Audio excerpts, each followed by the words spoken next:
नमस्कार, अनु cook and बेकर्समध्ये तुमचं स्वागत आहे। आज आपण बनवणार आहोत कोथिंबीर वडी।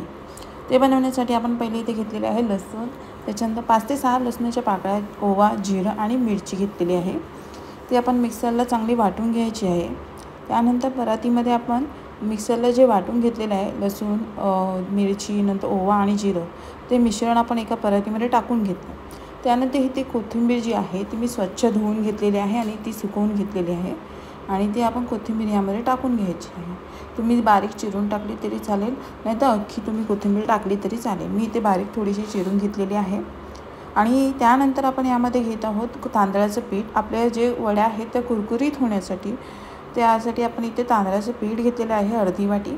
त्यानंतर आपण यामध्ये घेणार आहोत थोडीशी हळद टाकून घ्यायची आहे आणि थोडंसं लाल तिखट। जास्त लाल तिखट घेऊ नका, कारण आपण ऑलरेडी यामध्ये मिरची वापरलेली आहे हिरवी, त्यासाठी आपण याच्यामध्ये फक्त हळद आणि थोडासा मसाला घेतलेला आहे।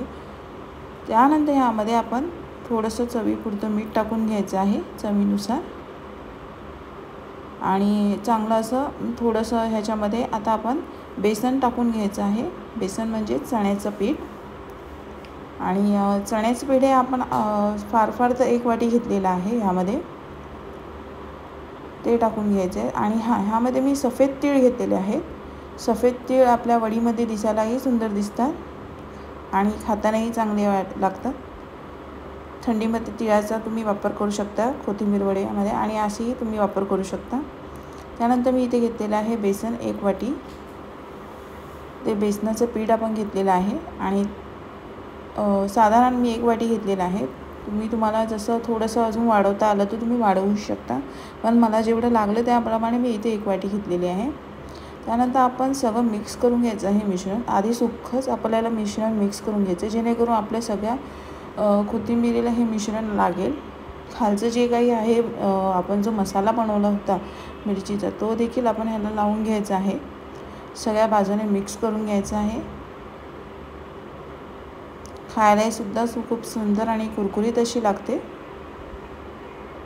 छान अशी कोथिंबीर वडी तयार होते।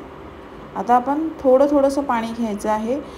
पाणी पटकन असं ओतून घ्यायचं नाही आहे। पाणी पटकन ओतल्याने वड्या ज्या आहेत ते एकदम जास्त पातळ होतील। तर तुम्ही यामध्ये आपण थोडंसं हाताने पाणी घेऊन आपल्याला टाकायचं आहे। पाहू शकता आपलं जे पीठ आहे ते थोडंसं मी ड्राय असं केलं आहे। त्यामध्ये थोडंसं अजून मी एकदा पाणी घेऊन मिक्स करून घेणार आहे। पाहू शकता थोडंसं पाणी घेतलेलं आहे मी, जास्त घेतलेलं नाही आहे। आणि आता हे मिश्रण एकत्र करून घ्यायचं आहे।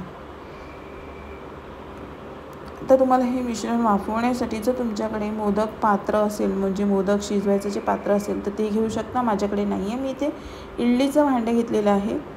ह्यामध्ये सुद्धा तुम्ही हे करू शकता, शिजवू शकता। नाहीतर दुसरं जे पात्र येतं, जसं की आपण एका टोपामध्ये चाळणी ठेवून त्याच्यावरती सुद्धा आपण स्टीलची जी चाळणी असते ती ठेवून सुद्धा आपण इथे कोथिंबीर वडी ते आहेत ते शिजवून घेऊ शकतो। आता मी इथे तेल लावून घेत आहे, जेणेकरून आपल्या कोथिंबीर वडी आहे ते ह्याला चिकटणार नाहीत आणि छान अशा मस्त वाफवून येतील। आणि साधारण आपल्याला 25 ते 30 मिनटं आपल्याला शिजवून घ्यायचं आहे कोथिंबीर वड्या।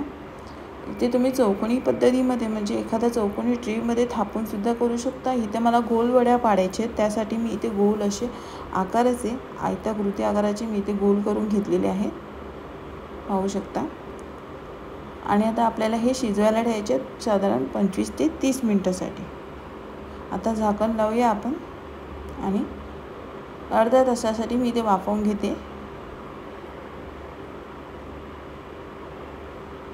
आता हे 30 मिनिटानंतर वाफवलेलं आहे, पाहू शकता आपले तयार झालेले आहेत कोथिंबीरच्या वड्या। त्या म्हणजे शिजवून तयार झालेल्या आहे आणि आपल्या बोटाला चिटकतही नाही आहे, म्हणजे छान अशा शिजलेल्या आहेत। नंतर थंड झाल्यानंतर आपण याचे कापा तयार करायचे आहेत, आपण कटिंग करून घ्यायचे आहेत। जे कट करून झाल्यानंतर त्याच्या वड्या पाडून घ्यायचे आणि तेल गरम करून तुम्ही तेलात तळूही शकता किंवा शॅलो फ्रायही सुद्धा करू शकता। इथे मी वड्या तळण्यासाठी मी तेल गरम करायला ठेवलेलं आहे एका बाजूला। आपण आता वड्या टाकून घ्यायच्या आहे तेलामध्ये आणि मंद आचेवरच तळा। नाहीतर लवकर करपण्याची शक्यता जास्त असते। छान असं खुशखुशीत तयार होतात ह्या वड्या, खायलाही सुंदर लागतात। किंवा तुम्ही जेवणासोबतही खाऊ शकता किंवा असंच तुम्ही स्नॅक्स म्हणून सुद्धा खाऊ शकता, जसं की केचप सोबत सुद्धा तुम्ही खाऊ शकता। इथे कोथिंबीरीच्या वड्या मी टाकून झालेल्या आहेत आणि आपण तळायला घेतलेल्या आहेत।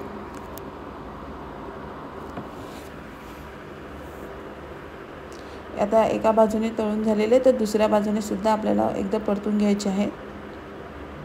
छान अशा खरपूस भाजून घ्यायचे, जास्तही भाजू नका नाहीतर जास्त कडक होण्याची शक्यता जास्त असते। त्याचा रंग थोडासा ब्राऊन सारखा आला म्हणजे आपल्या वड्या तयार झालेल्या आहेत। तुम्ही नक्की आता घरी करून पहा किंवा श्रावणामध्ये आपण आळूवडी, कोथिंबीर वडी अशा पद्धती बनवू शकतो।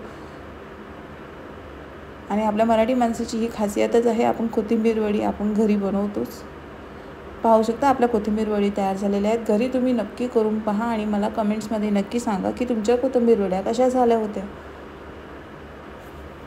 आणि आपल्या अनु कुक अँड बेकर्सच्या चॅनलला तुम्ही सबस्क्राईब करताय ना, करा, नक्की करा।